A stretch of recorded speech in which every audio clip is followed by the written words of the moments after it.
Electricity third portion থেকে শুরু করছি। থার্ড পোর্শনে স্টার্টিংয়ে আছে ইলেকট্রিক্যাল পাওয়ার বা তড়িৎ ক্ষমতা। তাহলে ইলেকট্রিক্যাল পাওয়ার কাকে বলে? ইলেকট্রিক্যাল পাওয়ার হচ্ছে, electric power is the amount of electric energy consumed in a circuit per unit time. মানে এক মিনিটে বা এক সেকেন্ডে যত পরিমাণ আমার তড়িৎ ওই বর্তনী বা সার্কিটটার মধ্যে দিয়ে যেতে পারে, অতিক্রম করে, সেই পরিমাণ অ্যামাউন্ট অফ এনার্জি, সেই পরিমাণ শক্তিকে আমরা ইলেকট্রিক্যাল পাওয়ার বলি। সাপোজ ইলেকট্রিক্যাল পাওয়ারকে আমরা পাওয়ার পি দিয়ে চিহ্নিত করা হয়, নোটেড করা হয়। তাহলে এটা কি, যত পরিমাণ এনার্জি, এনার্জি মানে নাথিং বাট ওয়ার্ক ডান, কার্য, সেটা পার ইউনিট টাইম, টি এটা সেকেন্ড হতে পারে, এটা মিনিট হতে পারে, পার ইউনিট টাইমে যত পরিমাণ কার্য আমার হয়, যত অ্যামাউন্ট অফ ইলেকট্রিক আমার পাস হয় সেই সার্কিটটার মধ্য দিয়ে, সেটাকে বলে ইলেকট্রিক্যাল পাওয়ার। খুব ভালো করে বুঝবেন।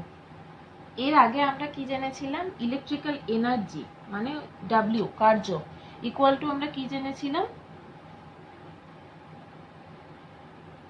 ভি ইন্টু আই ইন্টু টি, তাই তো? এবার এখান থেকে আমরা কি করতে পারি? এই পি এর পি ইকুয়াল টু, তার মানে কি ডাব্লিউ বাই টি, মানে V I T by T, তার মানে কি পি ইকুয়াল টু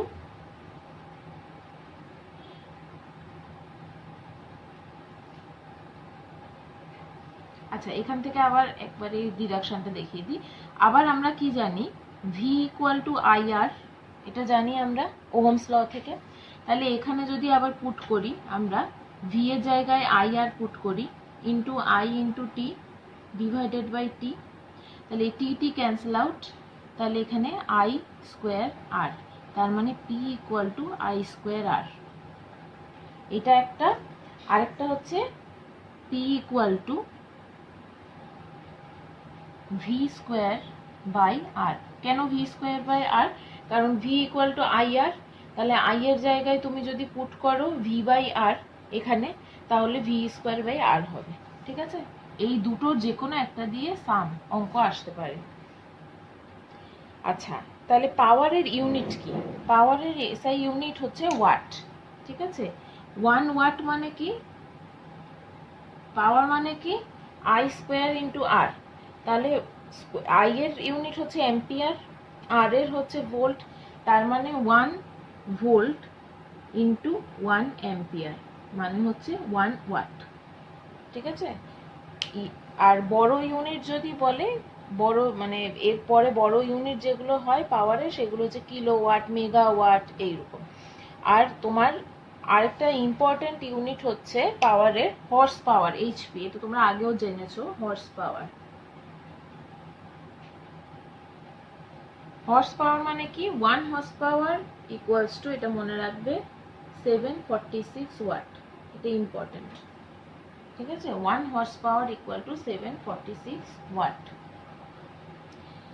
আচ্ছা, এরপর ইলেকট্রিক্যাল এনার্জি কিলোওয়াট আওয়ার, এটা হচ্ছে তোমার commercial unit of electrical energy. Commercial unit কাকে বলে? কমার্শিয়াল ইউনিট মানে হচ্ছে যে, সাপোজ ধরো কোনো বাড়িতে, ধরো কোনো ওয়ারিং এর কাজ হয়েছে, বা কোনো সেই বাড়ির যে বাড়ি বা তোমার কোন ফ্যাক্টরিতে যে বড় মোটা মোটা যে তারগুলো আছে, ওর মধ্যে দিয়ে যে সবসময় সার্কিটের কারেন্ট বয়ে যাচ্ছে, সেইটা যে ইউনিট দিয়ে আমরা মেজার করি, সেই ইউনিটটার নাম হচ্ছে বিওটি। ঠিক আছে? তাহলে এটার এই ইলেকট্রিক্যাল এনার্জি বা ইলেকট্রিক্যাল এনার্জির যে ইউনিটটা আছে, সরি পড়ে গেছিল, এই ইলেকট্রিক্যাল এনার্জি বা ইলেকট্রিক্যাল পাওয়ারের যে ইউনিটটা আছে সেটাকে বলা হয় বিওটি বা কিলোওয়াট আওয়ার। ঠিক আছে? কিলোওয়াট ঘন্টা বা বিওটি। বিওটির ফুল ফর্ম হচ্ছে বোর্ড অফ ট্রেড ইউনিট। ঠিক আছে? আমরা ইউনিট, কোনো বড় একক ইউজ করার জন্য এক ইউনিট কারেন্ট কত, সেটাকে বলা হয় kilowatt hour or BOT. BOT মানে বোর্ড অফ ট্রেড ইউনিট। ঠিক আছে? তাহলে এটার সংজ্ঞাটা খুব ভালো করে মুখস্থ করবে। এটা কি? 1 unit or 1 kilowatt hour is the amount of electric energy consumed by 1000 watt electric device when it operates for 1 hour. 1 ঘন্টা ধরে কোনো ইলেকট্রিক ডিভাইস যদি 1000 ওয়াট ইলেকট্রিসিটি ক্যারি করে, এনার্জাইজ করে, তাহলে সেটার যে অ্যামাউন্ট অফ ইলেকট্রিক এনার্জি শক্তি হয়, সঞ্চয় হয় বা খরচ হয়, সেটাকে বলা হয় 1 ইউনিট বা 1 কিলোওয়াট আওয়ার অথবা 1 বিওটি ইউনিট। ঠিক আছে, তাহলে 1 বিওটি ইউনিট মানে কি?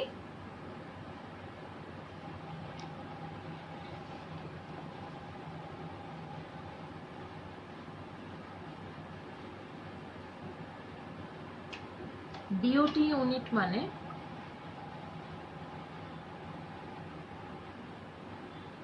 Watt hour divided by 1000। কেন? 1000 ওয়াট ইলেকট্রিসিটি ক্যারি করছে যত 1 ঘন্টায় যতটা, সেটাকে বলা হয় বিওটি ইউনিট। তার মানে কি, এটাকে যদি তুমি ভাঙো তাহলে এটাতে কি হবে? ওয়াট মানে কি আমরা জানি, ভোল্ট ইন্টু অ্যাম্পিয়ার, এখানে ঘন্টা, আওয়ার ডিভাইডেড বাই 1000। এটা হচ্ছে 1 বিওটি ইউনিটের ডেফিনেশন। আচ্ছা, এবার নেক্সট যাচ্ছি। এবার যে ইম্পর্টেন্ট টপিকটা আছে সেটা হচ্ছে রেটিং। রেটিং মানে কি?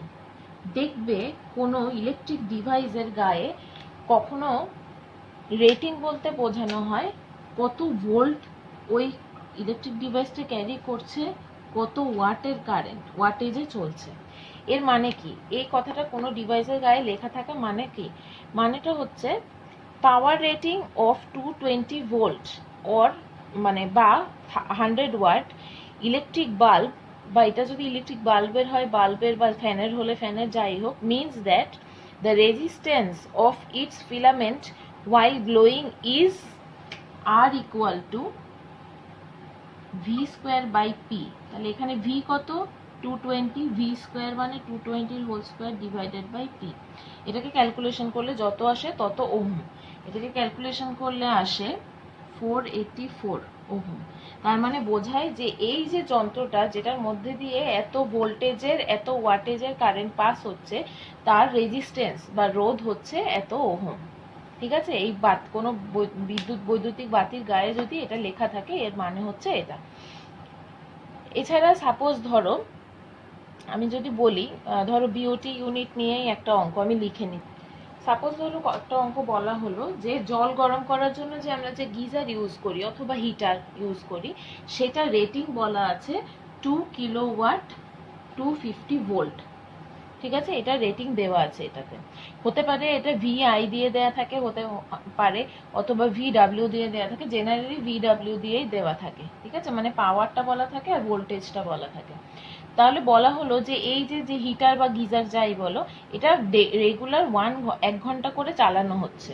তাহলে পার ইউনিট 4 টাকা হিসেবে পার ইউনিটের কস্টিং যদি ₹4 হয়, তাহলে রেগুলার এটার জন্য আমার কত ইলেকট্রিসিটি বিল হবে। ঠিক আছে, এটা হচ্ছে ওর রেটিং। ওই গিজারটা প্রত্যেক দিন ওটা 1 ঘন্টা করে চালানো হয়, তাহলে পার ডে ওটার পেছনে আমার কতটা ইলেকট্রিসিটি বিল কনজিউম হবে, কত ইউনিট। ঠিক আছে, তাহলে সবার প্রথমে আমরা এখান থেকে কি বার করতে পারবো? কতটা এনার্জি আমার এখান থেকে পুড়ছে। তাহলে এনার্জি W ইকুয়াল টু আমরা কি জানি? P into T. তাহলে P মানে এখানে কত? 2 কিলোওয়াট ইন্টু টি। প্রত্যেকদিন কতক্ষণ চলছে? 1 ঘন্টা করে।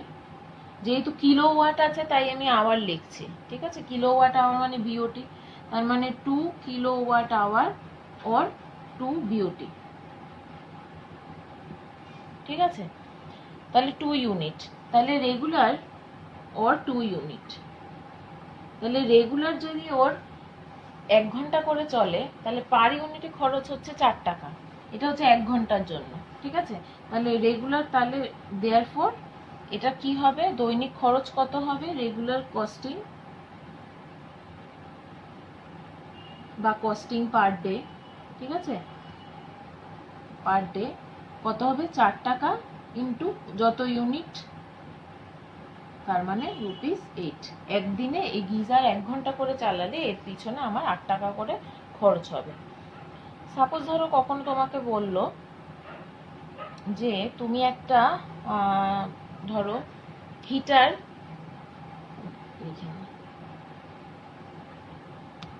ধরো বললো যে একটা হিটারের রেজিস্ট্যান্স হচ্ছে 8 ওহম, ঠিক আছে, মেইনসের সাথে মেইন কানেকশন যেটা থাকে বাড়িতে সেটার সাথে ওটা 220 ভোল্ট কানেকশন এ কানেক্ট করা আছে, আর রেগুলার এটা 4 আওয়ার্স করে চালানো হয়, 4 ঘন্টা করে, ঠিক আছে। তাহলে কত ইউনিট এটার ইলেকট্রিসিটি খরচ হবে?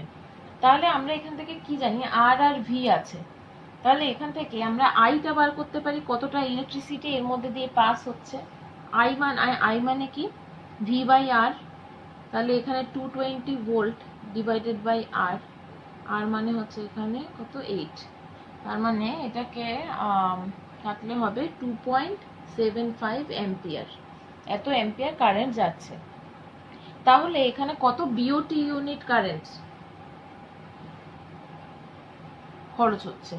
বিওটি ইউনিট মানে আমরা আবার কি জানি, V into I into time divided by 1000, তার মানে V into I into time divided by 1000 equals to, V হচ্ছে 220 ভোল্ট, আই মানে 2.75 ইন্টু প্রত্যেক দিন এটা চলছে 4 আওয়ার্স ধরে ডিভাইডেড বাই 1000, এটাকে ক্যালকুলেশন করলে আসছে আমার 2.42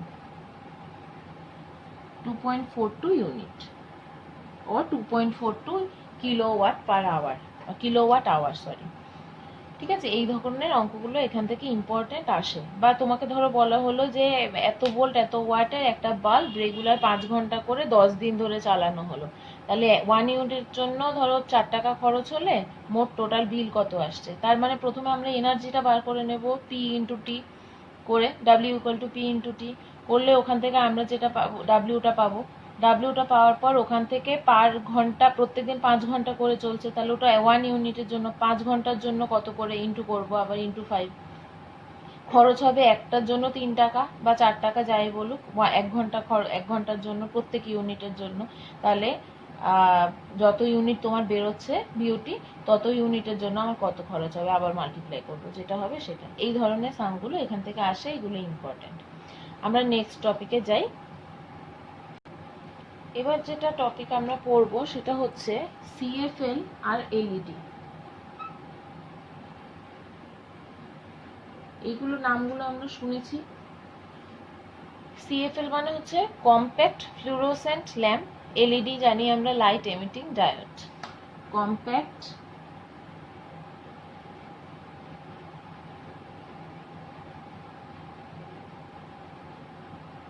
ফ্লুরোসেন্ট ল্যাম্প, আর এটা হচ্ছে লাইট এমিটিং ডায়োড। কেন আমরা এগুলো জানবো? কারণ হচ্ছে আমরা যে লাইটগুলো জ্বালাই সেটার মধ্যে যে ফিলামেন্টটা থাকে সেটার জন্য তো আমরা বাল্বটা জ্বলে, বা সেটা কতটা উজ্জ্বল হবে, কতটা বেশি ওটা থেকে আলো বেরোবে, সেটা ওই ফিলামেন্টের টেম্পারেচারের ওপর ডিপেন্ড করে। এই যে ফিলামেন্টের টেম্পারেচারটা সেটা কি কি জিনিসের ওপর ডিপেন্ডেন্ট? সেটা হচ্ছে রোধ মানে আর, রেজিস্ট্যান্স, ঠিক আছে, রেজিস্টিভিটি রোধাঙ্ক, তারপর ব্যাস ডায়ামিটার, ওই যে ফিলামেন্টটা সেটা ডায়ামিটার ব্যাস, তারপর ওর ওখানে যে প্রবাহ মাত্রা আই কারেন্ট, এই 4টে জিনিসের ওপর সেই ফিলামেন্টটা উষ্ণতা বা টেম্পারেচার ডিপেন্ড করে, ঠিক আছে। এবার এই উষ্ণতার উপর ডিপেন্ড করে কতটা তোমার উজ্জ্বল হবে আলোটা, কতটা ওটা কালার বেরোবে সেটা ডিপেন্ড করে। আমরা ঘরে নর্মালি যে আলোগুলো জ্বালাই, ল্যাম্প জ্বালাই বা বাল্ব জ্বালাই সেইগুলোর কথা, বা তোমার যে টিউব লাইট জ্বালাই সেইগুলোর কথা ভাবি, সেগুলো ইনক্যান্ডেন্স ল্যাম্পের কথা। সেইগুলো কেন? এগুলোতে যে ইলেকট্রিসিটিটা আমাদের ওঠে, মানে যে খরচাটা হয় আমাদের, তড়িৎ শক্তি ব্যয় হয়, পাওয়ার, তার বেশিরভাগটাই আমাদের হিট এনার্জি হয়ে বেরিয়ে যায় তাপ শক্তি রূপে, ঠিক আছে। কখনো দেখবে ঘর যখন অন্ধকার থাকে তখন গরম কম লাগে, আলো জ্বালালে কিছুক্ষণ তারপর ঘরটা আস্তে আস্তে গরম হয়, এটার মানেটাই হচ্ছে যে হিট এনার্জিটা প্রচন্ডভাবে এমিটেড হতে থাকে। সেই জন্য আমরা এই হিট এনার্জিটা নষ্ট করে ফেলছি, এটাকে আমরা কাজে লাগাতে পারছি না, সেই জন্য যদি আমরা কখনো বলি যে আমরা এনার্জি সেভ করতে চাইছি, তাহলে এনার্জি সেভের জন্য এই ল্যাম্পগুলো বা এই বাতিগুলো কখনোই মানে মানে কি বলবো উপযুক্ত না, ঠিক আছে, অ্যাপ্রোপ্রিয়েট নয়। এদের পরিবর্তে আমরা এখন যে নতুন নতুন যে আলোগুলো বেরিয়েছে, যেগুলোতে মানে পাওয়ার, ইলেকট্রিক্যাল পাওয়ার কম কনজিউম হবে, কম তোমার হিট এনার্জি লস হবে, এইরকমই দুটো জিনিস হচ্ছে সিএফএল আর LED, compact fluorescent lamp light emitting diode. তার কেন আমরা এলইডি আর সিএফএল ইউজ করব সেটা বোঝা গেল। কস্টিং এর দিক থেকে আসি। কস্টিং এলইডি সব থেকে বেশি, next CFL, next general bulb, সাধারণ বাল্ব, ঠিক আছে। আচ্ছা, এবার তোমার এটার আয়ু কতদিন, মানে এটা টিকবে কতদিন, লাস্টিং যদি বলি তাহলেও এলইডি সব থেকে বেশি, সিএফএল এর সব থেকে, তারপর হচ্ছে জেনারেল ল্যাম্প। তাহলে আমরা বলি সস্তার তীর অবস্থা। একটু খরচ যদি আমরা করি, এলইডি কিনি, তাহলে আমার লাস্টিংটাও বেশি হবে, আমার ইলেকট্রিসিটি বিলটাও রিডিউস হবে, আমার লাইটটাও আমি অনেক উন্নত মানের পাবো, গরম হবে না ঘর, সব দিক থেকেই ভালো। সেই জন্য আমাদের সিএফএল আর এলইডি এই দুটোই বেশি সাশ্রয়ী, ঠিক আছে। এবার এলইডি আমরা যখন ইউজ করি, আমরা এলইডি বাল্বগুলো যেরকম টিউব লাইটের হিসাবে সাবস্টিটিউট হিসেবে ইউজ করতে পারি, কিন্তু ওটা যদি ধরো আমরা পড়াশোনা করছি, সারা ঘরে লাইট বন্ধ আছে, টেবিল ল্যাম্প ইউজ করব, সেক্ষেত্রে আবার এলইডিটা ভালো হয় না। কেন ভালো হয় না? কারণ হচ্ছে সেটা চোখের খুব কাছাকাছি আলো থাকে, মানে অনেকটা বেশি রেডিয়েট করে, অনেকটা বেশি লাইট আমাদের চোখে এসে পড়ে, সেটা আমাদের আরো ডিস্টার্বড হবে আমাদের চোখ। এর ফলে আমরা ওটা যদি বড় ঘর বা রান্নাঘরে ইউজ করি বা এমনি ঘরে ইউজ করি ঠিক আছে, কিন্তু খুব কাছাকাছি থেকে এলইডি ইউজ না করাই ভালো। সিএফএল নর্মাল ঘরে ইউজ করা যেতে পারে, কিন্তু সিএফএল এর একটা অসুবিধা কি, সিএফএল এর ভেতরে পারদ থাকে, ঠিক আছে, থার্মোমিটারের ভেতরে যেমন পারদ থাকে মার্কারি, সেরকম সিএফএল এর ভেতরও পারদ থাকে। সেই জন্য কখনো ধরো সিএফএল ভেঙে টেঙে গেল, তখন কিন্তু এটা খুব এনভায়রনমেন্টাল হ্যাজার্ড ঘটায়, পরিবেশ দূষণ হয়, ঠিক আছে। সেই জন্য সিএফএল এর এটা একটা অসুবিধা, আদারওয়াইজ সিএফএল এলইডি হচ্ছে খুব উপকারী। সেই জন্য এটা রেটিং বা এটার কখনো যদি এমন হয় যে মানে সাধারণ ল্যাম্প যেগুলো আছে সেগুলো যদি তোমার 3 স্টার বা 2 স্টার বা 3 স্টার হয়, সেখানে এলইডি সিএফএল সবসময় 5 স্টার বলা যেতে পারে, ঠিক আছে। শক্তির অপচয় কম হয়, ইলেকট্রিসিটি বিল কম আসে, এই জন্য আমরা এলইডি জায়গায়, এই নর্মাল ল্যাম্পের জায়গায় সিএফএল বা এলইডি ইউজ করব। নেক্সট আমাদের যেটা আছে সেটা হচ্ছে ইলেকট্রোম্যাগনেটিজম, তড়িৎ চুম্বকত্ব। ইলেকট্রোম্যাগনেটিজম বা তড়িৎ চুম্বকত্ব, পরিবাহী তার বা যে কোনো ওয়্যার এর মধ্য দিয়ে সমতড়িৎ প্রবাহ মানে ডাইরেক্ট কারেন্ট যদি আমরা পাঠাই, তাহলে তার চারপাশে একটা ম্যাগনেটিক ফিল্ডের সৃষ্টি হয়, চৌম্বক ক্ষেত্রের সৃষ্টি হয়। এই প্রথম যে ঘটনাটা এই যে বিজ্ঞানী প্রথম লক্ষ্য করেন, ওনার নাম হচ্ছে বিজ্ঞানী ওরস্টেড, ঠিক আছে। এই জন্য ওনার নাম অনুযায়ী এটাকে ওরস্টেডের ঘটনা বা ওরস্টেডের প্রিন্সিপাল বলে। প্রথমে উনি কি করেছিলেন, একটা চুম্বক শলাকা নিয়েছিলেন, ঠিক আছে, এরকম একটা চুম্বক শলাকা মানে একটা চুম্বকের তৈরি একটা জিনিস, হ্যাঁ, এর মধ্যে দিয়ে উনি পরিবাহী তার এক্স ওয়াই, আমি নাম দিচ্ছি, একটা পরিবাহী তার, ধরো এটা এক্স ওয়াই, এবার এই এক্স ওয়াই এর নিচে এই চুম্বক শলাকাটাকে প্লেস করেছিল, এরকম একটা রড, এর মধ্যে একটা মানে ম্যাগনেটিক একটা শলাকা বা ম্যাগনেটিক একটা ফিল্ড বলতে পারো, একটা জিনিস যেটাকে সাউথ নর্থ পোলে ডিরেকশন দেওয়া যায়। এবার এই সাউথ পোল আর নর্থ পোলে এটা ধরো এস, এটা এন, এবার এটাকে তোমার এইভাবে ঘোরানো হচ্ছে, ঠিক আছে, এটা এইভাবে ধরো কোনো একটা কিছুর সাথে লাগানো আছে, হ্যাঁ, এখানে একটা টেবিলের উপরে এটাকে প্লেস করা আছে,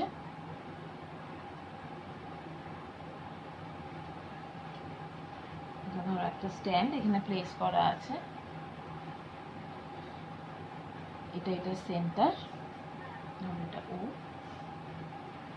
এইভাবে জিনিসটা ঘুরছে, ঠিক আছে। এবার এই জিনিসটা এইভাবে ঘুরছে মানে হচ্ছে এটাকে আবার তুমি এইভাবে যখন আসবে তখন এটা এই ধরনের ধরো এইভাবে করে প্লেস হয়ে থাকবে, ঘুরবে এটা এইভাবে, ঠিক আছে। এবার যখন প্রথমে এক্স ওয়াই এটার সাথে এটাকে সমান্তরাল ভাবে রাখা হলো, প্লেস করা হলো, মানে এক্স ওয়াই যেমন আছে সেটা প্যারালালে এটাকে রাখা হয়েছে। রাখার পরে কি করা হয়েছে, এই এক্স ওয়াই এর মধ্যে সাউথ থেকে নর্থের দিকে, মানে এক্স থেকে ওয়াই এর দিকে আমার ডিরেক্ট কারেন্ট পাঠানো হয়েছে, তড়িৎ প্রবাহ পাঠানো হলো। এবার দেখা গেল কি, এটা ঘুরতে ঘুরতে গিয়ে এটার যে নর্থ পোলটা সেটা ওয়েস্ট এর দিকে গিয়ে দাঁড়িয়ে গেল। আবার বলছি, প্রথমে এই পরিবাহী তারটার মাঝামাঝি ওয়াইয়ারটা, এক্স ওয়াই একটা ওয়াইয়ার, এটার সাথে প্যারালালি এই নর্থ সাউথ পোলটাকে চুম্বক শলাকার বা ম্যাগনেটিক জিনিসটার রডটার প্লেস করে রাখা হলো প্যারালালি এক্স ওয়াই এর সাথে। এরপর এক্স থেকে ওয়াই এর দিকে, মানে সাউথ থেকে নর্থের দিকে এটাতে ডিরেক্ট কারেন্ট এই এক্স ওয়াই তারের মধ্যে পাঠানো হলো। পাঠানোর ফলে এটা যে রাউন্ড করে ঘুরলো, ঘোরার ফলে এটার যে নর্থ পোলটা সেটা গিয়ে ধাক্কা খেলো কোন দিকে, ওয়েস্টের দিকে, after passing the electricity. North গেল ওয়েস্টের দিকে, সেইভাবেই সাউথ পোলটা তার মানে কোন দিকে আসবে, ইস্টের দিকে। এইটাতে উনি দুটো জিনিস দেখলো, যে তড়িৎ প্রবাহের অভিমুখ পাল্টে এক্স ওয়াই তারটিকে শলাকার নিচে যদি রাখে, আবার ধরো ওয়াই থেকে এক্স এর দিকে করলো, তারপর তারটাকে আবার শলাকাটাকে তারের নিচে যেমন ভাবে রাখা ছিল রাখা হলো। এবার যেটা দেখলো সেটা হচ্ছে শলাকার বিক্ষেপটা হলো সাউথটা চলে গেল, মানে উল্টো দিকে চলে গেল, নর্থের বিক্ষেপটা হয়ে গেল এবার ইস্টের দিকে, যা এতক্ষণ হলো তার ঠিক উল্টো ঘটনাটা ঘটলো। এবার প্রবাহ মাত্রা বা ইলেকট্রিসিটি, কারেন্ট ইলেকট্রিসিটি একটু একটু করে বাড়ানো হলো, মানে যে ফ্লোটা ছিল কারেন্টে সেটাকে আরো বেশি করে ইনক্রিজ করে দেওয়া হলো। এবার দেখা গেল যেটা, যে চুম্বক শলাকার বিক্ষেপ আস্তে আস্তে করে বাড়ছে। বাড়ছে মানে কি, ফাস্ট করে রাউন্ড করে ফাস্ট করে বিক্ষিপ্ত হয়ে যাচ্ছে, ফাস্ট করে রাউন্ড করে ডিস্ট্র্যাক্ট হয়ে যাওয়া, ঠিক আছে। বিক্ষিপ্ত মানে ডিস্ট্র্যাক্ট হয়ে যাওয়া, ফার্স্ট রাউন্ড করে একবার করে বিক্ষিপ্ত হচ্ছে, রাউন্ড করে একবার করে বিক্ষিপ্ত হচ্ছে না। আগে যে স্লো মোশনে জিনিসটা হচ্ছিল এটা এখন অনেক বেশি ফাস্ট হয়ে গেল, ঠিক আছে। এবার এটার থেকে উনি কি বুঝলেন, বুঝলেন যে চুম্বক শলাকা মানে এই ম্যাগনেটিক যে ফিল্ডটা আছে এটার যে ডিস্ট্রাকশনটা হচ্ছিল, বিক্ষেপটা হচ্ছিল, সেটার জন্য একটা ম্যাগনেটিক ফিল্ডের দরকার। চারপাশে একটা ম্যাগনেটিক ফিল্ড যদি তৈরি তোমার না হয়, চুম্বক কি হয়, যখন কোনো লোহার কাছাকাছি, আয়রন পেরেকের কাছাকাছি ধরো কোনো একটা চুম্বককে তুমি নিয়ে গেলে, তখন তোমার চুম্বককে মানে সাথে সাথে টাচ করানোর দরকার নেই, তার চারপাশে একটা ম্যাগনেটিক ফিল্ড তৈরি হয় বলে দেখবে ওটার আশেপাশে একটা আবেশের সৃষ্টি হয়, ঠিক আছে। ওটাকে একটা অ্যাট্রাক্ট করার একটা প্রবণতা থাকে, তুমি সেটা হাতে ফিলও করতে পারবে। মানে মনে হয় যেন টানছে নিজের দিকে, বা আমি নিয়ে আসতে চাইলে সেটা যেন ওটার দিকে আরো টেনে নিয়ে যাচ্ছে। সেই জন্য এটা থেকে কি প্রুফ হয়েছে, যে যে কোনো পরিবাহী বা ওয়ায়ারের মধ্য দিয়ে যে যদি তড়িৎ প্রবাহ পাঠানো হয়, ইলেকট্রিসিটি পাঠানো হয়, তাহলে ওই পরিবাহীটিকে ঘিরে একটি চৌম্বক ক্ষেত্রের সৃষ্টি হয়, তাহলে ওই ওয়ায়ারটার চারপাশে একটা ম্যাগনেটিক ফিল্ডের সৃষ্টি হয়। এক্ষেত্রে তারটা নিজে চুম্বকে পরিণত হয় না। কিন্তু তুমি যখন এই ম্যাগনেটিক শলাকাটা এখান থেকে সরিয়ে নেবে, তারের মধ্যে দিয়ে আশেপাশে চুম্বক নিয়ে দেখো, কোনো এটার মধ্যে কোনো কাজ হবে না। তার মানে কি, তারটা নিজে কিন্তু ম্যাগনেট হয়ে গেল না, ও ম্যাগনেটিক ফিল্ডের সৃষ্টি করে দিল চারপাশে, যখন আমি এটার মধ্যে ইলেকট্রিসিটি পাস করালাম আর চুম্বক শলাকাটাকে এখানে রাখলাম। কিন্তু যখন তুমি এটাকে সরিয়ে নিয়ে ইলেকট্রিসিটিটাকে সরিয়ে নেবে আর বন্ধ করে দেবে পাস করা, তখন কিন্তু এটা নিজে ম্যাগনেট হয়ে যাবে না। এটাই এখান থেকে প্রুফ হলো। এবার এই যে অভিমুখের বিক্ষেপ কোন দিকে হচ্ছে, নর্থ থেকে ওয়েস্ট কখন যাচ্ছে, ওয়েস্ট থেকে নর্থে কোন দিকে যাচ্ছে, এই জিনিসটা জেনারেল করার জন্য উনি একটা নিয়ম, এই মানে ল বানিয়েছে এটা থেকে, ওটার নাম হচ্ছে অ্যাম্পিয়ার সুইমিং রুল বা অ্যাম্পিয়ারের সন্তরণ নিয়ম। দাঁড়াও, অ্যাম্পিয়ার সুইমিং রুল বা অ্যাম্পিয়ারের সন্তরণ নিয়মে কি বলেছে, সাপোজ ধরো এইভাবে কোনো একটা লোক সাঁতার কাটছে, ঠিক আছে। তাহলে কোনো লোক যদি তড়িৎবাহী তার বরাবর প্রবাহের অভিমুখ চুম্বক শলাকার দিকে মুখ করে সাঁতার কাটে, মানে এটা চুম্বক শলাকা, ঠিক আছে। মানে if a man imagined to be swimming along a current carrying wire in the direction of the current south to north with his face turned towards a freely rotating magnetic needle, then the north pole of the needle will be deflected towards his left hand, ঠিক আছে। মানে কি, এটা ধরো চুম্বক শলাকা বা magnetic needle, তাহলে এই লোকটা সাঁতার কেটে যাচ্ছে। সাঁতার কাটছে কোন দিকে? তড়িৎবাহী তার বরাবর, মানে ওয়াইয়ারের দিকে। আর যেদিকে কারেন্ট ফ্লো হচ্ছে, দেখো এইদিকে ফ্লো হচ্ছে, এটা কারেন্ট ফ্লো হচ্ছে, এই দিকে লোকটা সাঁতার কেটে যাচ্ছে। তাহলে ওর বাঁ হাত যেদিকে থাকবে সেই দিকে চুম্বকের উত্তর মেরু বিক্ষিপ্ত হবে, মানে নর্থটা ওর বাঁ হাতের যেদিকে থাকবে সেই দিকে বিক্ষিপ্ত হবে। আবার বলছি, এই লোকটা যদি সাঁতার কেটে যায়, swimming along a current carrying wire in the direction of the current, direction of the current এখানে কোন দিকে? সাউথ। দেখো এটা নর্থ সাউথ, সাউথ টু নর্থের দিকে কারেন্ট ফ্লো হচ্ছে, আর ও কোন দিকে মুখ করে আছে? যেদিকে কারেন্ট ফ্লো হচ্ছে সেই দিকেই। তাহলে যদি একটা ম্যাগনেটিক নিডেল ওখানে থাকে, প্লেস করা হয়, তাহলে ওর যে নর্থ পোলটা আছে সেই নিডেলের নর্থ পোলটা ডিফ্লেক্ট হবে কোন দিকে?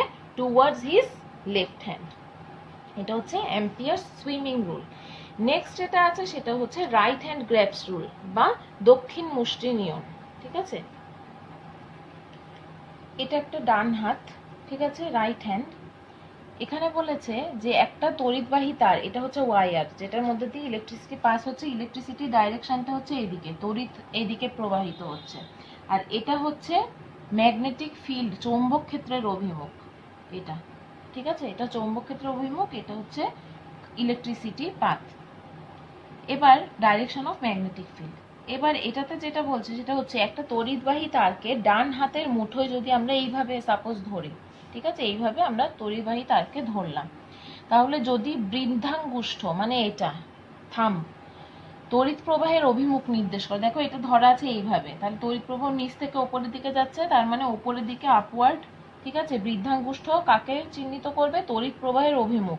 তবে অন্য আঙ্গুলগুলো চৌম্বক বলরেখার অভিমুখ বা চৌম্বক ক্ষেত্রের অভিমুখ নির্দেশ করবে। অন্য সব আঙ্গুলগুলো দেখো এইভাবে আছে, তাহলে এইভাবে আছে যেহেতু এইভাবে যাচ্ছে এটা ম্যাগনেটিক ফিল্ড, তাহলে অন্য সব আঙ্গুলগুলো একই দিকে ফেস করে আছে, বুড়ো আঙ্গুলটা শুধু ওপর দিকে আছে, তাহলে বুড়ো আঙ্গুলটা কি নির্দেশ করবে? ইলেকট্রিসিটি কোন দিকে ফ্লো করবে, আর ম্যাগনেটিক ফিল্ড কোন দিকে করবে সেটা হচ্ছে সব বাকি আঙ্গুলগুলো নির্দেশ করবে। If a current carrying conductor be held in right hand such that the thumb points in the direction of flow of current, then the fingers encircling the conductor gives the direction of magnetic field lines. ঠিক আছে, এটা হচ্ছে right hand rule বা right hand grasp rule বা দক্ষিণ মুষ্টি নিয়ম। Next আমরা যাব action of magnet on current বা তড়িৎ পরিবাহীর উপর চুম্বকের যে ক্রিয়া সেটা। আচ্ছা, এটা একটা বাঁ হাত, ঠিক আছে, ফ্লেমিংস লেফট হ্যান্ড রুল। এটা একটা বাঁ হাত। বাঁ হাতের ফ্লেমিং বলেছে যে বাম হাতের প্রথম তিনটে আঙ্গুল, বাম হাতের প্রথম তিনটে আঙ্গুল কি কি? একটা হচ্ছে এই বুড়ো আঙ্গুলটা, একটা হচ্ছে এই তর্জনী, আর একটা হচ্ছে এই মিডল ফিঙ্গার। এই তিনটে আঙ্গুল পরস্পরের সমকোণে, মানে এটার সাথে এটা 90 ডিগ্রিতে থাকবে, এটার সাথে এটা 90 ডিগ্রিতে থাকবে, এইভাবে পরস্পরের সমকোণে যদি রাখো তাহলে তর্জনী মানে এটা চৌম্বক ক্ষেত্র নির্দেশ করবে, মানে ম্যাগনেটিক ফিল্ড নির্দেশ করবে। মধ্যমা মিডল ফিঙ্গার তড়িৎ প্রবাহের ইলেকট্রিসিটি ফ্লো এর অভিমুখ নির্দেশ করবে। আর বৃদ্ধাঙ্গুষ্ঠ মানে এই থাম্বটা তড়িৎ পরিবাহীর গতির অভিমুখ, মানে কোন দিকে পরিবাহীটা গতি হবে সেটার অভিমুখ নির্দেশ করবে।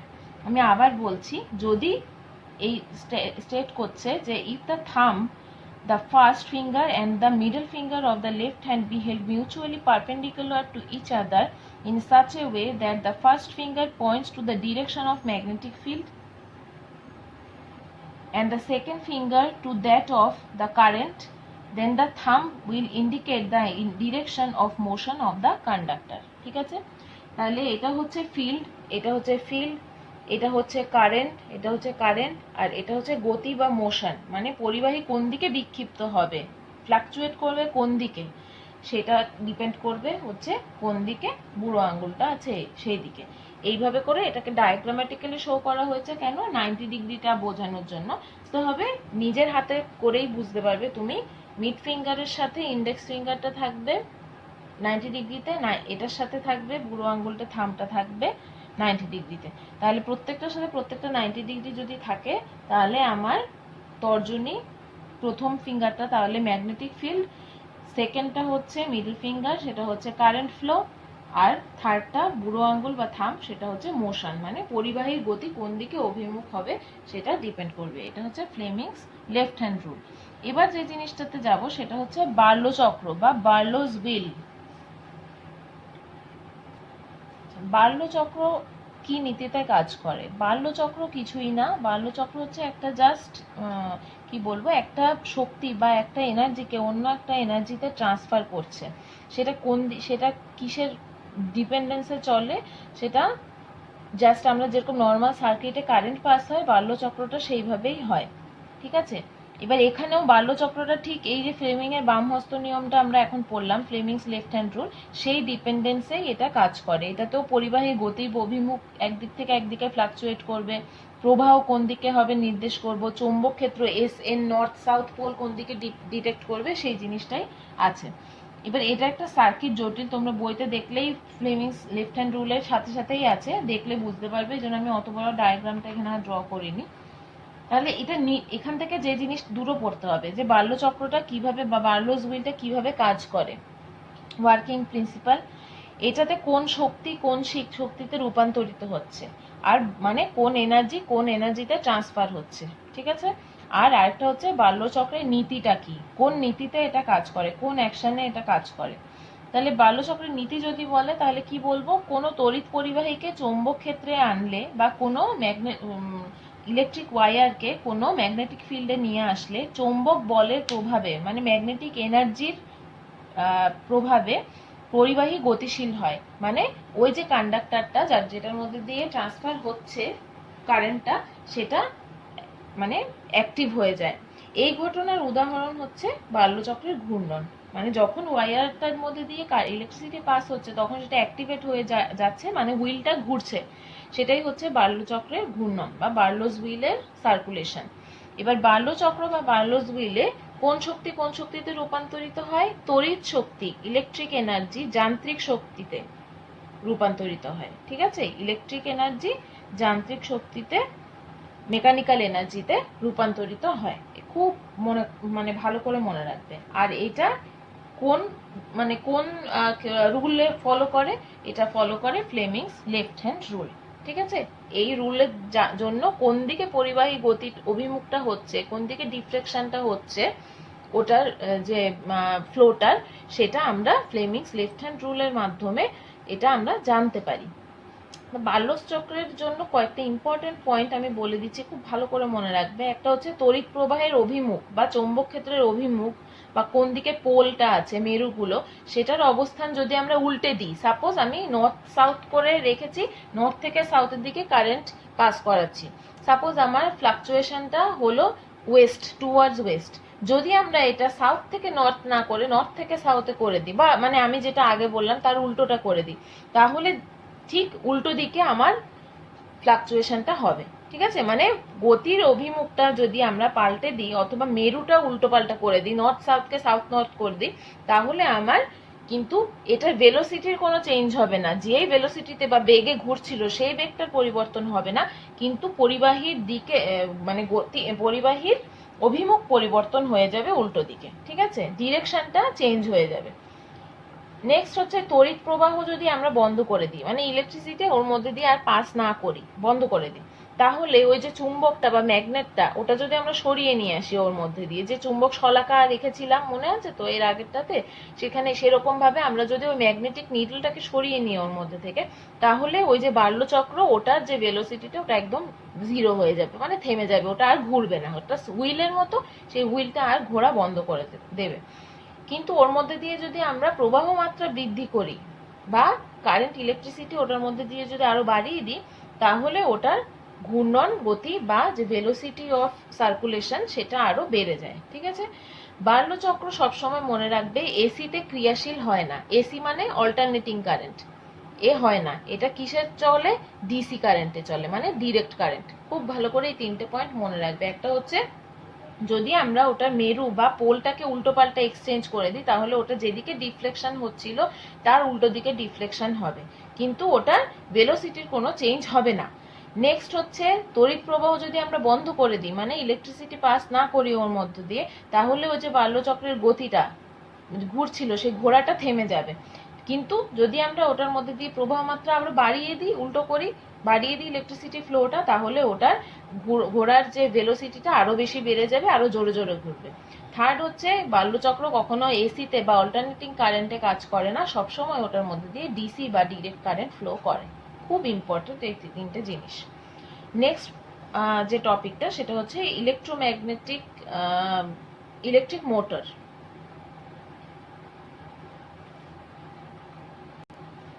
আচ্ছা, ইলেকট্রিক মোটর বা বৈদ্যুতিক মোটর, এটার আর তোমার বাল্যচক্রের মধ্যে খুব একটা কিছু পার্থক্য নেই, কিছু গঠনের পার্থক্য থাকতে পারে, এছাড়া এর কোনো পার্থক্য নেই।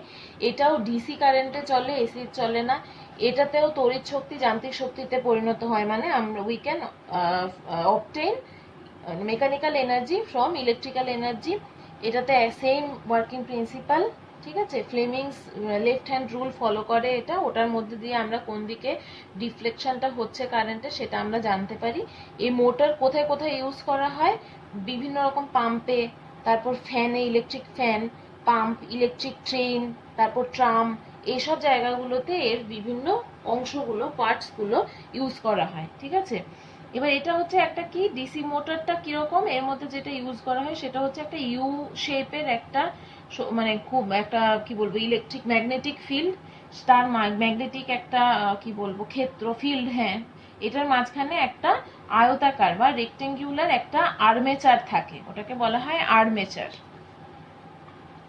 আর্মেচার কি, ওটার মাঝখানে যে ফিল্ডটা, ম্যাগনেটিক ফিল্ডের মাঝখানে যে জিনিসটা থাকে রেক্টেঙ্গুলার শেপে, সেটাকে বলা হয় আর্মেচার। সেটা একটা অ্যাক্সিস বরাবর ঘুরতে থাকে, অ্যাক্সিস বরাবর আটকানো থাকে, ঘুরতে থাকে না, পাস করার পরে সেটা রোটেশন হয়। এই আর্মেচারের দুটো যে পোর্শন মানে পোল আছে, সেই দুটো পোল যে জিনিসটা দিয়ে তৈরি সেটা হচ্ছে তামা, ঠিক আছে, তামা দিয়ে তৈরি। ওটার মধ্যে একটা তোমার কমিউটেটর বলে ওটাকে, স্প্লিট রিং কমিউটেটর, ঠিক আছে, সেই দুটোর সাথে এটা কানেক্টেড থাকে। সাপোজ ধরো এটা একটা রেক্টেঙ্গুলার আর্মেচার, এটা তামা দিয়ে তৈরি, এই জিনিসগুলো একটা কমিউটেটর বা এটা C1 C2 বলে তোমাদের বইতে থাকবে, দেখবে দুটো কমিউটেটরের সাথে এটা কানেক্টেড থাকে। এবার এর মধ্যে দুটো কার্বনের ব্রাশ থাকে, সেই কমিউটেটরের উপর হালকাভাবে অ্যাটাচ করা থাকে সেই ব্রাশ দুটো, ঠিক আছে, কার্বন দিয়ে তৈরি। এই ব্রাশ দুটোকে তুমি যখন ইলেকট্রিক মিডিয়ামের সাথে কানেক্ট করবে, তড়িৎ উৎসের সাথে কানেক্ট করবে, তখন ওই আর্মেচারের মধ্যে দিয়ে ইলেকট্রিসিটি ফ্লো শুরু হয়। আর আর্মেচারটা ফ্লেমিংস লেফট হ্যান্ড রুল অনুযায়ী ওটার যে অ্যাক্সিসের মাঝখানে কানেক্ট করা আছে সেই অ্যাক্সিস বরাবর ঘুরতে থাকবে। সাপোজ এটা যদি অ্যাক্সিস হয়, এটা যদি আমার আর্মেচার হয়, সেই আর্মেচারটা এই অ্যাক্সিস বরাবর রোটেশন করতে থাকবে যখন তুমি ওটার মধ্যে দিয়ে ইলেকট্রিসিটি পাস করবে। এই হলো এটার কাজ। এবার এই মোটরটার যে শক্তি বা এনার্জি, সেটা আমরা কিভাবে বাড়াতে পারি, খুব ইম্পর্টেন্ট কোয়েশ্চেন। সেটার শক্তি কিভাবে বাড়াতে পারি, যদি আমরা আর্মেচারের মধ্যে যে কয়েল থাকে, তামা দিয়ে দুপাশে কয়েলিং করা থাকে, তো কয়েল মানে কি, কোনো কন্ডাক্টর যেটা হিট ফ্লো করতে পারে যেটার মধ্যে দিয়ে, সেরকম জিনিস দিয়ে পেঁচিয়ে দেওয়া, ওটাকে কয়েল করা বলে। তাহলে আর্মেচারের মধ্যে যদি আমরা এই যে তামার যে তার দিয়ে কয়েলিং করা থাকে, সেই কয়েলিংটা যদি, কয়েলিং নাম্বার, পাক সংখ্যাটা যদি বাড়িয়ে দিই, মানে সাপোজ ধরো এখানে 4 পাক দেওয়া আছে, আমরা যদি 4 পাকের জায়গায় এখানে 8 পাক দিয়ে দিই বা 6 পাক দিয়ে দিই, যত পাক সংখ্যা বাড়িয়ে দেব তত বেশি ওটার মধ্যে দিয়ে কারেন্ট ফ্লো হবে, ঠিক আছে। এটা একটা উপায়। আরেকটা উপায়ে শক্তি কিভাবে বাড়ানো যায় বা এনার্জি কিভাবে বাড়ানো যায়, আর্মেচারের মধ্যে দিয়ে যদি আমরা ইলেকট্রিসিটি ফ্লোটাকে, আইটাকে আরো বেশি ইনক্রিজ করে দিই, ঠিক আছে। থার্ড, আমরা যদি যে ম্যাগনেটিক ফিল্ডটা এখানে ইউজ করছি বা ম্যাগনেটিক নিডলটা এখানে ইউজ করছি, সেই ম্যাগনেটিক নিডলটার যে ম্যাগনেটিজম, সেটা যদি আরো হায়ার ম্যাগনেটিজম, মানে আরো বেশি চুম্বকত্ব বিশিষ্ট ওখানে ম্যাগনেট ইউজ করি, তাহলে ওটা শক্তি বৃদ্ধি পেতে পারে, ঠিক আছে। আর কখনো সাপোজ যদি তোমাকে কোয়েশ্চেন করে, ধরো আমি যদি কোনো ডিসি মোটরে এসি কারেন্ট পাঠাই, এটা তো ডিসিতে চলে, ডাইরেক্ট কারেন্টে চলে, ওই এর আগে বাল্যচক্রও দেখেছি ডিসিতে চলে, এসিতে চলে না। যদি সাপোজ ধরো কখনো এখানে অল্টারনেটিং কারেন্ট পাঠাই, তাহলে কি হবে, তাহলে আর্মেচারের রোটেশন বন্ধ হয়ে যাবে, মানে আর্মেচার আর ঘুরবে না, ঠিক আছে। এইভাবে এই জিনিসগুলো হচ্ছে তোমার ইলেকট্রিক মোটরের ইম্পর্টেন্ট পোর্শন। নেক্সট আমরা যাব ইম্পর্টেন্ট একটা টপিক, ইলেকট্রোম্যাগনেটিক ইন্ডাকশন বা তড়িৎ চুম্বকীয় আবেশ। আচ্ছা, ইলেকট্রোম্যাগনেটিক ইন্ডাকশন বা তড়িৎ চুম্বকীয় আবেশ বলতে কি বুঝি? তড়িৎ চুম্বকীয় আবেশ হচ্ছে কোনো বদ্ধ তড়িৎ কুণ্ডলীর ভেতর, মানে এরকম ধরো একটা সার্কিট আছে, এটার মধ্যে এরকম কুণ্ডলী করে রাখা আছে, পাক দেওয়া, ঠিক আছে, যে কোনো কন্ডাক্টর যেটার মধ্যে দিয়ে ইলেকট্রিসিটি ফ্লো হতে পারে, এর মধ্যে দিয়ে অতিক্রান্ত চৌম্বক বলরেখার সংখ্যা, বলরেখা মানে এগুলো, ঠিক আছে, চৌম্বক বলরেখার সংখ্যার পরিবর্তন হলে কুণ্ডলীতে তড়িৎ প্রবাহ সৃষ্টি হয়। এই ঘটনাকে বলে তড়িৎ চুম্বকীয় আবেশ। মানে এটা ধরো 5টা থেকে 10টা করে দেওয়া হলো, 10টা থেকে 5টা করা, মানে এর চেঞ্জ যে হয়, কখনো বাড়ছে কখনো কমছে, এই যে চেঞ্জটা হয় ইলেকট্রিসিটি ফ্লোয়ের, সেটাকে বলা হয় তড়িৎ চুম্বকীয় আবেশ বা ইলেকট্রোম্যাগনেটিক ইন্ডাকশন। ঠিক আছে, it has been seen that magnetic field is produced when electric current is passed through a conductor.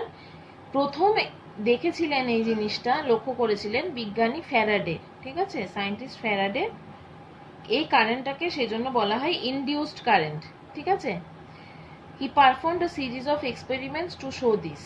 ওনার বিভিন্ন এক্সপেরিমেন্টগুলো আছে, এক্সপেরিমেন্টগুলো জাস্ট তোমরা দেখতে হবে একটা কারণেই, যে এখান থেকে কিছু শর্ট কোয়েশ্চেনগুলো আসে, বাঁ দিক থেকে ডান দিকে বিক্ষেপ হচ্ছে বা ডান দিক থেকে বাঁ দিকে ফ্লাকচুয়েট হচ্ছে, কোন দিকে কতটা কিভাবে জানা যাচ্ছে সেই জিনিসটা।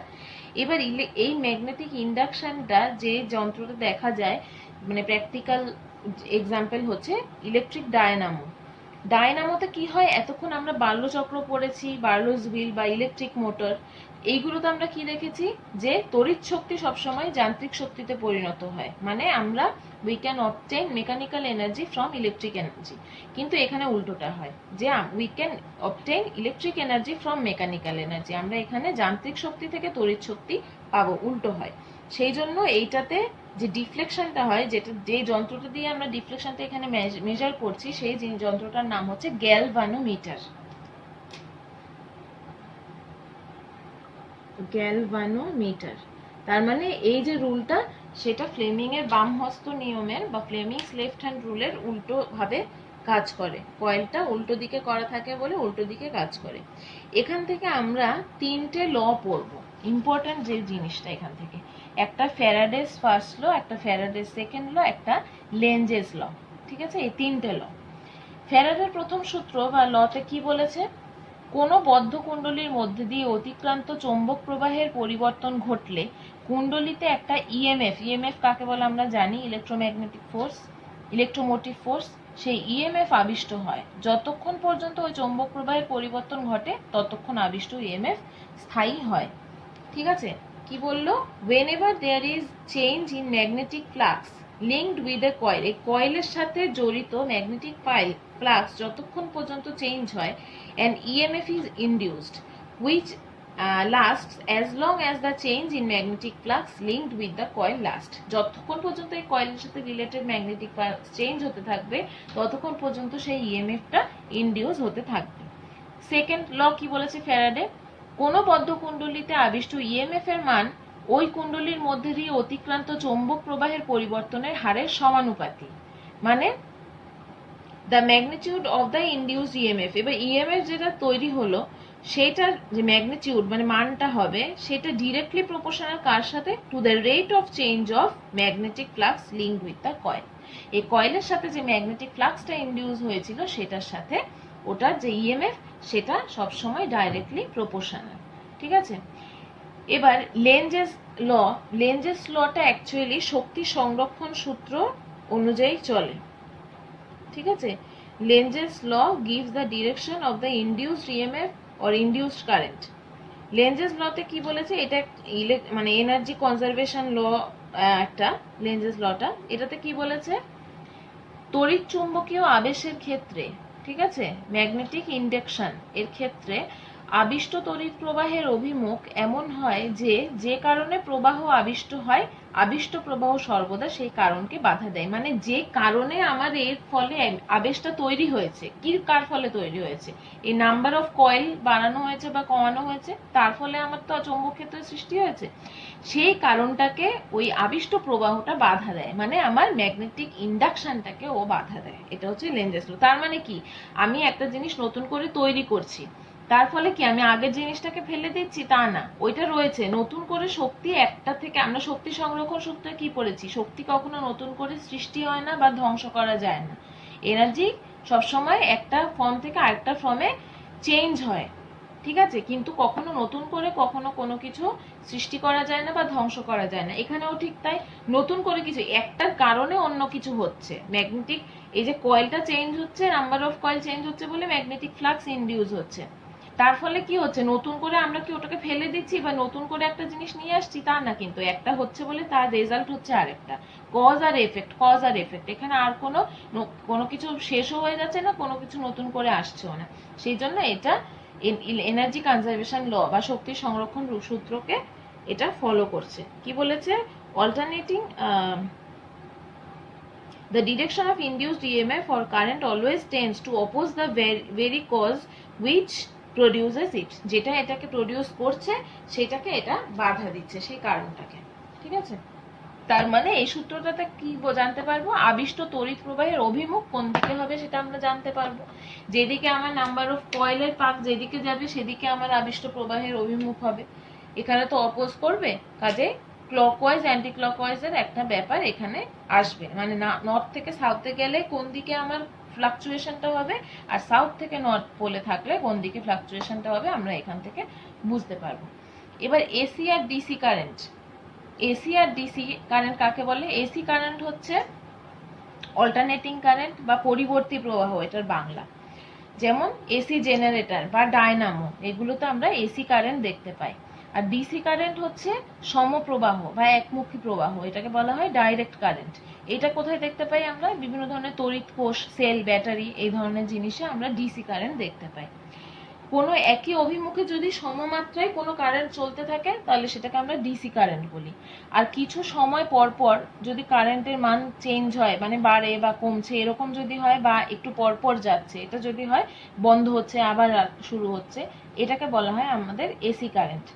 এবার এই এসি আর ডিসির মধ্যে এসি সুবিধাজনক বেশি। কেন? কারণ আমরা জেনারেলি আমরা ঘরে যে কারেন্টটা সোর্সটা ব্যবহার করি সেটা জেনারেলি 220 ভোল্টেজের হয়, ঠিক আছে, এসি ব্যবহার করি, ডিসি ব্যবহার করি না। এসির সুবিধা কি কি? একটা হচ্ছে পাওয়ার স্টেশনে তোমার যে স্টেপ আপ স্টেপ ডাউন, এগুলো এখনো বুঝবে না, কিছু ট্রান্সফরমার ইউজ করা হয়।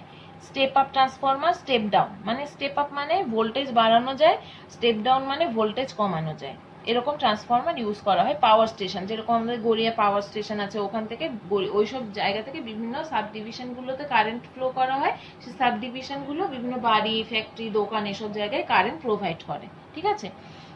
এইরকম ভাবে ভোল্টেজ বাড়ানো বা কমানো যায়। এর ফলে কি হয়, অনেক দূরে দূরে আমরা ইলেকট্রিসিটি পাঠানোর সময় যে মেইন লাইনগুলো সেইগুলোতে রেডিয়েশন, হিট রেডিয়েশনটা অনেক কম হয়। তার ফলে কি হয়, ইলেকট্রিসিটি বিল বাঁচে, ইলেকট্রিসিটি সাশ্রয় হয়, অনেক কম খরচে তৈরি করা সম্ভব। এবার ডায়নামো সাহায্যে যখন আমরা ডিসি তৈরি করি, প্রডিউস করি, সেটা কিন্তু অনেক বেশি কঠিন হয়ে যায়, কারণ ডায়নামো সবসময় এসি যে চলে, সেজন্য ডায়নামো দিয়ে ডিসি প্রডিউস করা খুব কঠিন। নেক্সট, ডিসির জন্য ভোল্টেজ কখনো বাড়ানো যায় না। ডিসির জন্য যেহেতু ডাইরেক্ট কারেন্ট, ভোল্টেজ মানে আপ করা মানে বিশাল একটা বড় মানে বার্স্ট হয়ে যাবে।